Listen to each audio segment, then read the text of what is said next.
Dobry den, bonjour, c'est chaud, c'est Prague Hebdo, c'est le dernier podcast de l'année concocté par la rédaction francophone de Radio Prague International. À l'honneur aujourd'hui, l'universitaire et traducteur Xavier Galmiche, qui est récemment devenu le premier Français à recevoir le prix Premia Bohemica au nom du ministère de la Culture tchèque. La Bibliothèque régionale de Moravie accorde cette récompense à des bohémistes ou traducteurs étrangers qui participent à la diffusion de la littérature tchèque dans leur pays. Bonjour Xavier Galmiche. Bonjour. Alors qu'est-ce que ça représente? Première question, qu'est-ce que ça représente pour vous, ce prix Premia Bohemica? Écoutez, c'est un prix qui est destiné aux personnes un peu marginales peut-être, qui se consacrent à la propagation de la littérature tchèque, de la littérature, pas seulement de la culture tchèque, un peu partout dans le monde. Donc bien sûr, c'est bien. La liste, surtout des lauréats, est très sympathique. Enfin, c'est un honneur en fait de côtoyer des gens dont le nom est assez mythique. Enfin, en particulier Susanna Roth, La première disparue très prématurément, grande spécialiste à la fois de Niemcova et de Hrabal, et qui incarne, à mon avis, ce que la bohémistique, cette discipline dont on sourit à cause du nom, souvent, peut produire de meilleur.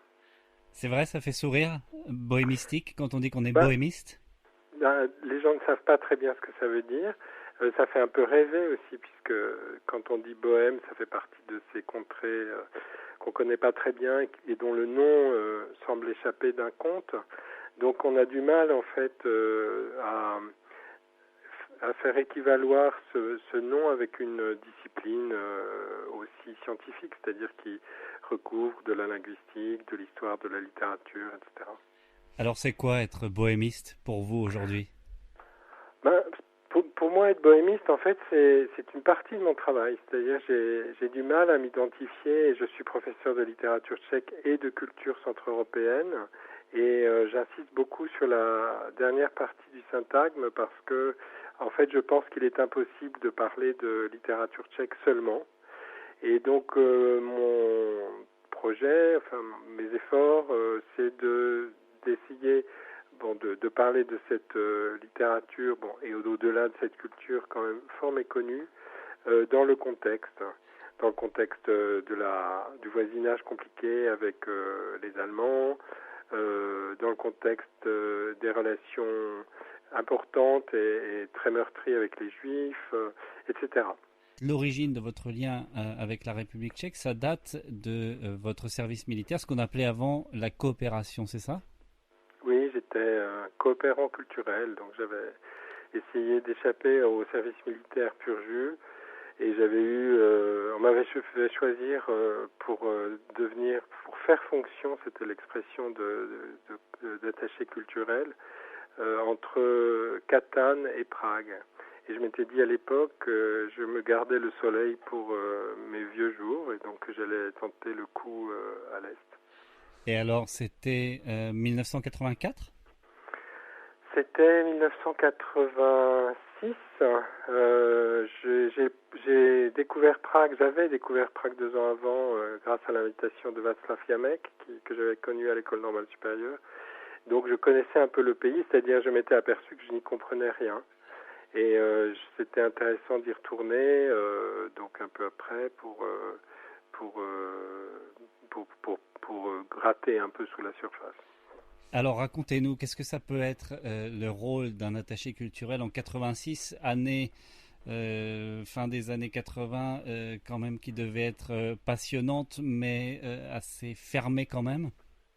Oui, c'était une atmosphère très étouffante dans le pays, très étouffante dans l'ambassade même, puisque j'avais eu la malchance de tomber sur un conseiller culturel particulièrement obtus.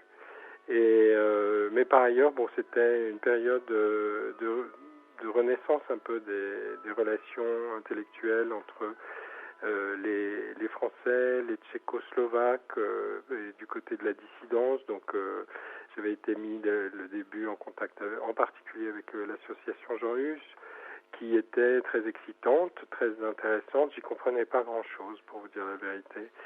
Ni à ce que je comprenais rien au tchèque à l'époque, et puis je ne comprenais pas très bien les conférences de ces autorités qui venaient parler surtout dans les séminaires clandestins de philosophie, mais j'ai toujours pensé que une partie de mon attachement à ça, à Prague aussi, c'était que une grande partie m'échappe et j'y vais un peu comme en somnambule.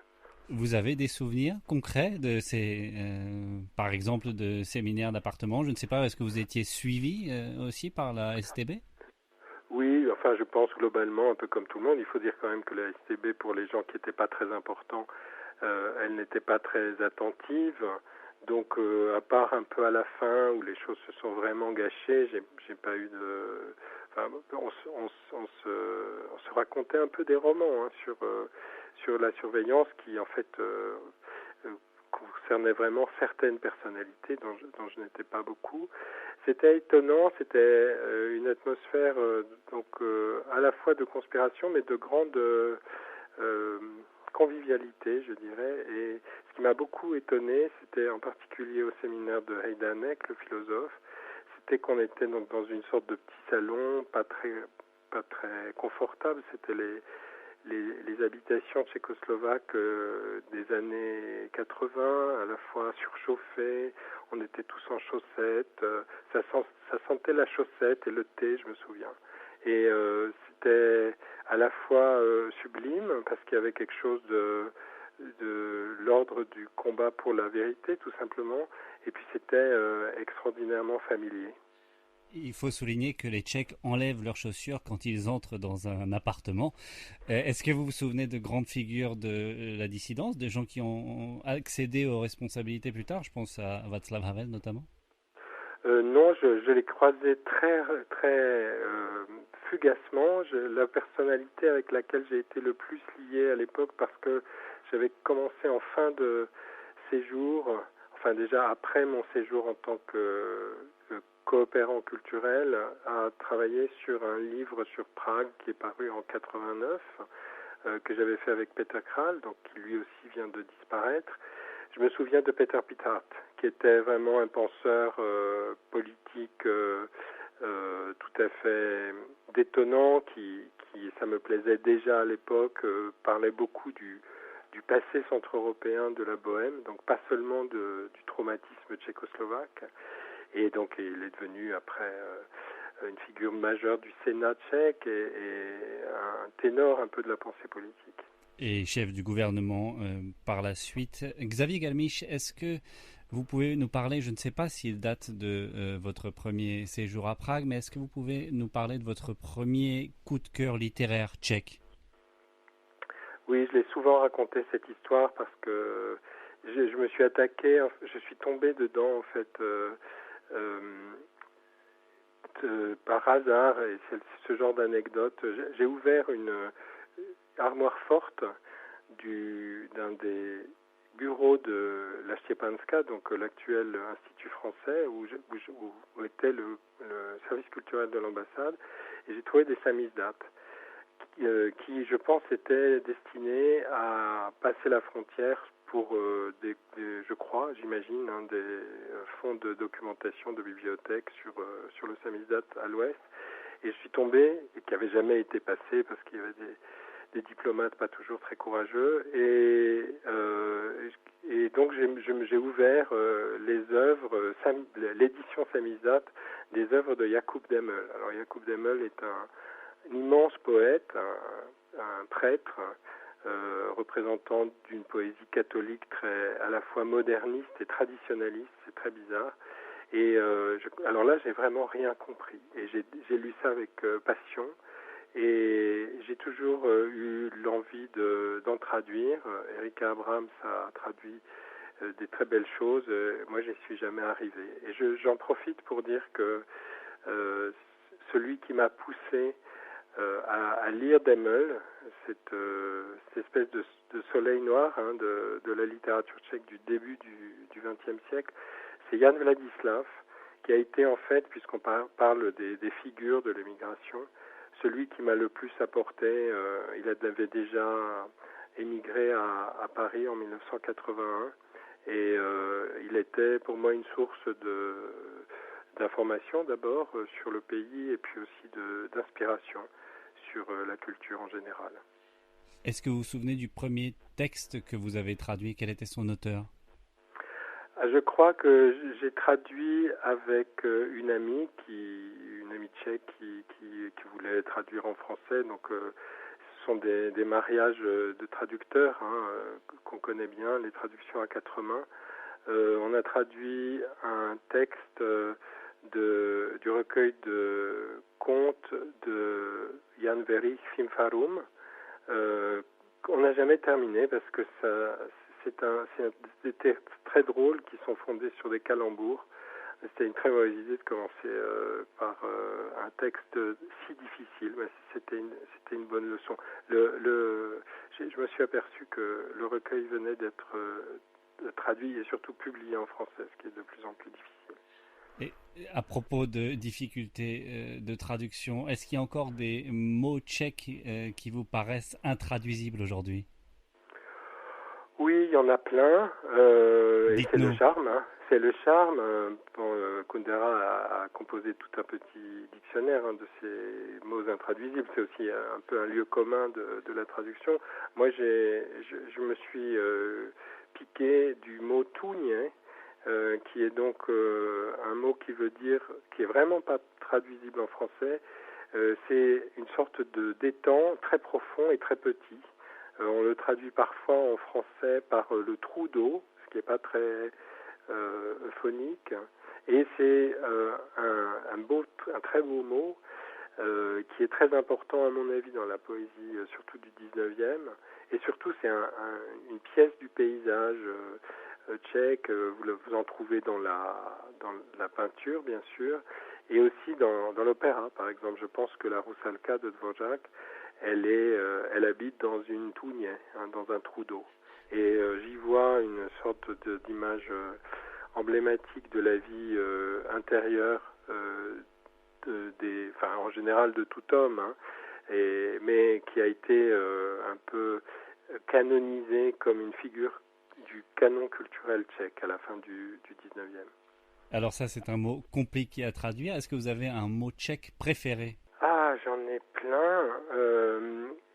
Je cite toujours ce mot qu'utilise Kundera, qui est la nesamozřejmost. Il parle de la nesamozřejmost de la culture tchèque, c'est-à-dire le caractère non évident de la culture tchèque, qui est vraiment un phénomène important, qui nous ramène à la question un peu de géopolitique culturelle qu'on avait au début de l'entretien. Et puis j'aime bien Proust, par exemple, le doigt, parce que c'est un meilleur. En fait, tous les mots de cette catégorie qui n'ont donc pas de voyelles écrites, qui ont des semi-voyelles à l'oral, c'est intéressant et j'y vois toujours une sorte de figure d'étranglement. Parfois la langue étrangle. Vous avez cité à plusieurs reprises Milan Kundera. Est-ce que vous enviez ou est-ce que ça vous paraît être un tel défi? Nous avions à l'antenne récemment la traductrice qui doit traduire en tchèque le français de Milan Kundera. Qu'est-ce que ça vous inspire, ce travail? Beaucoup de perplexité, car je n'ai a priori pas compris le parcours linguistique de Kundera.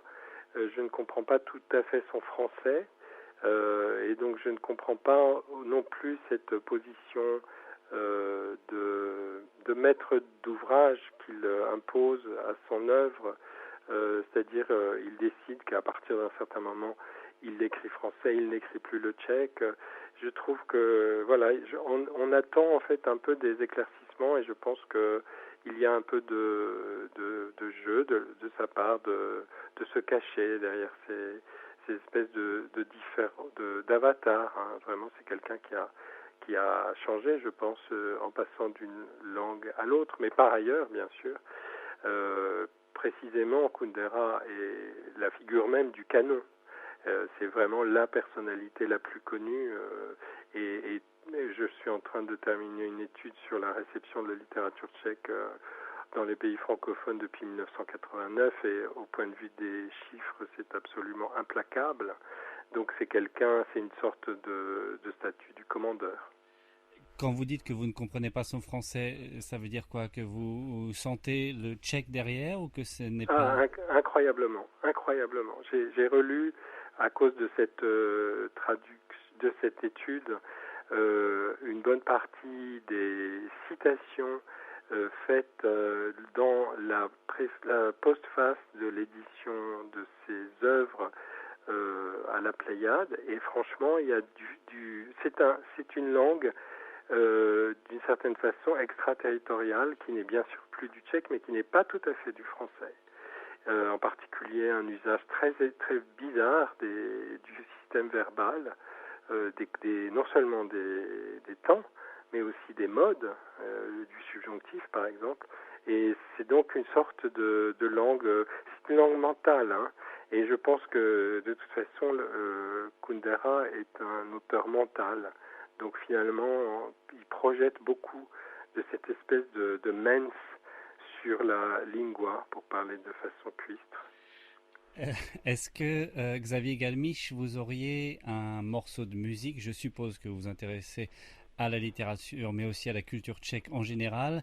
Un morceau de musique tchèque que vous aimeriez passer en ce tout début d'année 2021 sur Radio Prague International? Alors, je pourrais vous dire, bien sûr, la Rusalka, parce que c'est quand même... mais à l'autre bout du spectre, je voudrais vous parler d'une chanson de Janota, qui est un chanteur contemporain, qui se trouve... qui fait de la musique expérimentale. Je crois que c'est quelqu'un de Ostrava. En tout cas, je suis presque persuadé que c'est un Morave. Et il a exécuté à Bratislava, je crois, il y a quelques années, une chanson qui est presque du folk song tchèque, hein, tel qu'il existe depuis les années 60 à peu près. C'est très beau et c'est très en résonance avec ce que je vous disais précédemment, puisque ça décrit l'histoire mystérieuse et clapotante d'un trou d'eau au milieu de la forêt. Alors, avant de nous quitter en musique, Xavier Galmiche, j'aurais une dernière question. Vous connaissez Prague depuis le milieu des années 80. Vous revenez régulièrement dans la capitale tchèque. Est-ce que vous avez un endroit préféré où vous aimez revenir? J'aime le quartier de Peterska, autour de l'église Saint-Pierre, donc la rue Saint-Pierre, si on le traduit bien. C'est un endroit très beau parce que très ancien, hein. Vraiment, il y a des maisons qui datent je pense du XVe siècle et qui voisinent avec des immeubles fonctionnalistes, donc des années 30. C'est aussi, on s'en est aperçu lors des inondations, une sorte de polder, puisque c'est, je crois, un peu en dessous du niveau du fleuve. Et cette espèce de proximité avec le monde de dessous, ça me plaît. Et on aura remarqué que vous faites attention à la traduction, notamment du nom des rues. Merci beaucoup, Xavier Galmiche, d'avoir répondu à nos questions. On vous souhaite une très belle journée en France. Merci, au revoir. Po cestách bez kroků, očím se skrývá.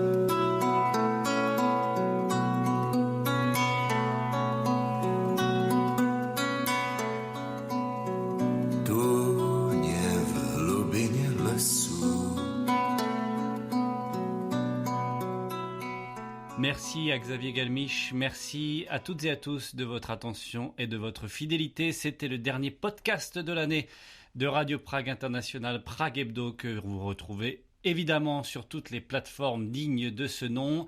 On vous souhaite une très belle année, comme on dit en tchèque, šťastný nový rok.